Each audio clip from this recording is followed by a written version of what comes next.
Hai semuanya, gimana kabar kalian? Semoga selalu dalam keadaan baik. Jadi welcome back di segmen analisa pagi. Teman-teman, kita akan update untuk news dan juga pergerakan dari market, khususnya market Bitcoin. Hari ini ada di tanggal 8 April ya, kita udah dapat data soal ketenaga kerjaan kemarin teman-teman. Non-farm payroll Amerika Serikat, ternyata dari datanya menunjukkan ada tren penurunan ya. Dari data sebelumnya itu ada sekitaran 326 ribuan, sekarang turun jadi 236 ribu untuk ketenaga kerjaan di luar sektor industri pertanian. Ini chartnya teman-teman, dan tentunya menurunnya NFT ini berdampak sama penurunan juga sama posisi dari US dollar. Jadi korelasinya seperti itu. Terus juga ada data soal tingkat pengangguran Amerika Serikat turun ya, dari 3,6% ke 3,5%. Jadi data penganggurannya cenderung turun, menarik teman-teman.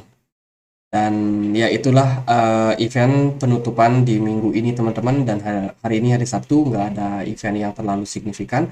Kita akan langsung masuk ke pembahasan newsnya. Ini ada news pertama dari salah satu perusahaan aset manajemen dan juga insurance dari China. Ini aku terjemahin ya. China Pacific Insurance Investment Management. Ini perusahaan Hong Kong dan juga Waterdrop Capital bersama-sama meluncurkan dana aset digital. Latar belakangnya kebijakan pemerintah Hong Kong yang gencar mendorong perkembangan industri aset virtual, di situ maksudnya cryptocurrency. China Pacific Insurance Investment Management dan juga Waterdeep Capital itu bersama-sama meluncurkan dua dana aset digital, yaitu Pacific Waterdeep Digital Asset Fund, ini produk yang pertama, dan juga Pacific Waterdeep Digital Asset Fund 2. Ini buat aset yang kedua, teman-teman. Nah, yang bertujuan untuk memberikan investor investasi yang lebih diversifikasi dan juga inovatif. Target utama investor adalah dari kedua dana tersebut termasuk investor institusi seperti perusahaan dan juga kantor keluarga, dan juga investasi dari individu yang nilainya cukup tinggi. Nah, Pacific Waterdrip Digital Asset Fund 1 ini berpartisipasi dalam putaran benih dan juga investasi ekuitas swasta dari proyek-proyek blockchain. Awal tata letak track termasuk tetapi tidak terbatas pada infrastruktur blockchain, aplikasi keuangan terdesentralisasi, alat layanan Web3, NFT, dan lain-lain. Jadi intinya adalah dua produk ini itu lebih banyak invest di project-project perusahaan yang berhubungan dengan blockchain ataupun kripto, teman-teman. Jadi dia berinvestasi di perusahaannya ya, bukan di blockchainnya langsung atau di aset kriptonya langsung. Jadi ini harus dibedakan. Tapi dua produk ini sama-sama welcome sama yang namanya cryptocurrency tentunya. Jadi ini adalah langkah yang baik ya, sehingga sehingga kepercayaan publik terhadap proyek-proyek ini bakalan sangat-sangat makin banyak lagi yang mengadopsi. Apalagi digencarkan Amerika Serikat belakangan memang banyak mengusir tuh proyek-proyek dari Amerika Serikat, termasuk para exchange-nya juga. Tentunya Hong Kong yang cukup welcome terhadap hal tersebut akan menambah positif news untuk market kripto ke depannya. Jadi ini beritanya cukup positif. Terus ada illicit finance, risk asset management, decentralized finance. Ini dari US Department of Treasury. Ini berbicara banyak soal DeFi. DeFi menjadi concern mereka buat saat ini. DeFi service ini dianggap sebagai sesuatu yang sangat-sangat berbahaya. Ya, ini ancamannya banyak banget. Ada financial terrorism, kemudian penggelapan dana, dan lain sebagainya. Jadi banyak sekali yang menggugat soal masalah DeFi. Jadi buat teman-teman yang ada invest, kalau project kalian DeFi, hati-hati ya. Memang dari tahun lalu kita udah sempat bilang juga di channel ini, ada beberapa news memang di tahun lalu yang sudah diumumkan oleh pemerintah Amerika Serikat buat melakukan regulasi secara ketat terhadap DeFi. Dan sekarang muncul lagi berita soal tersebut. Karena ini diterbitkan oleh Department of Treasury. Jadi mereka juga concern terhadap masalah DeFi ini karena dianggap bisa menjadi ladang kriminalitas, teman-teman. Jadi mereka juga akan concern terhadap pembuatan regulasi ya. Jadi hati-hati buat teman-teman yang punya proyek-proyek DeFi. Takutnya nanti ada salah satu dua proyek yang dianggap bermasalah, bisa jadi ditutup secara paksa. Itu bisa menimbulkan harga kripto koin kalian drop. Jadi lebih berhati-hati invest di proyek DeFi untuk saat ini. Terus ini ada ya cerita hacking dari Korea Utara. Jadi Korea Utara ini sering banget ya banyak hacking-hacking yang luar biasa hebat. Mereka mencuri banyak dana, data, bahkan juga informasi-informasi penting, terutama soal transaksi. Jadi mereka jadi salah satu hacker yang bermasalah, yang dipermasalahkan sebenarnya oleh dunia buat saat ini. Jadi dari departemen sendiri Democratic People Republic Korea itu udah menerbitkan security Churchill report, teman-teman. Ya ini perihal tentang hacking sih sebenarnya.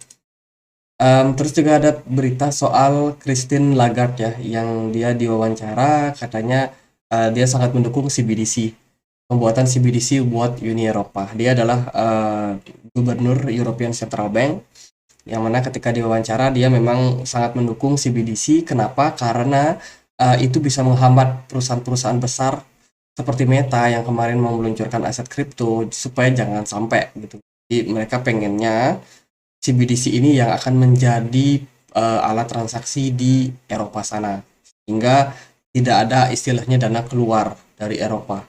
Dana harus tetap berada dalam posisi di negara tersebut, sehingga akan menstabilkan harga dari euro sendiri. CBDC mereka sekarang masih sedang dalam proses penggarapan. Ini cash handout. Ini ada pemilu di Thailand, teman-teman. Ini nama partainya Pheu Thai Partai ya. Dia berjanji akan membagikan sebesar 10.000 baht untuk siapapun jika mereka menang dalam pemilu, teman-teman. Dan ini akan dibagikan dalam bentuk project kripto ya. Tapi masih belum jelas juga kenapa, karena dari pemerintahan Thailand sendiri masih melarang kripto untuk diperjualbelikan. Tapi ini akan dibagikan dalam bentuk airdrop. Kita nggak tahu apakah regulasi akan menindak hal tersebut atau tidak. Tapi yang paling pasti adalah ini baru janji kampanye, teman-teman. Jadi Bangkok Post yang ngepost ya. Jadi menarik, teman-teman.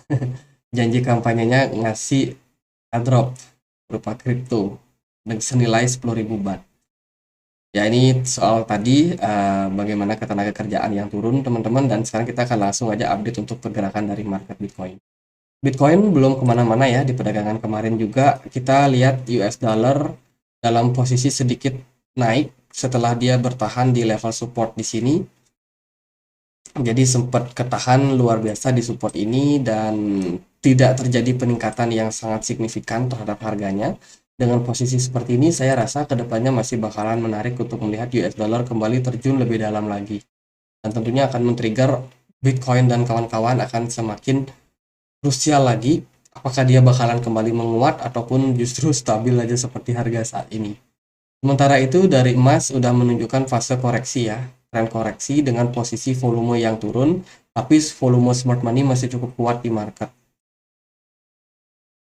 Jadi itu teman-teman untuk gold sendiri posisinya menurut saya masih sangat positif.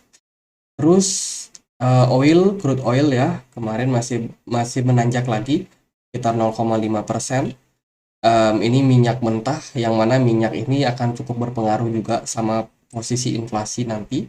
Tapi di tengah penurunan dari US dollar sendiri menurut saya bakalan berimbang lah sebenarnya. Bukan emas, oilnya naik tapi dolarnya cenderung turun.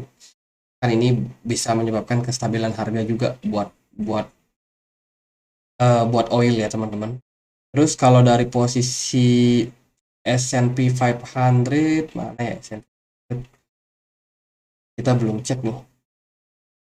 S&P tapi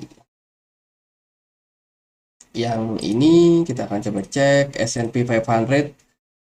Posisinya menguat kemarin, kayaknya sih nggak ada market ya, terakhir marketnya hari Kamis, jadi Jumat kemarin nggak ada market dan posisinya masih cukup ketahan di level support ini teman-teman. Nah, lalu Bitcoin gimana nih? Kalau kita lihat dari progres pergerakan Bitcoin, Bitcoin masih bergerak di kisaran 27.900. Di perdagangan kemarin ada sedikit penurunan, volume perdagangan makin lama makin drop.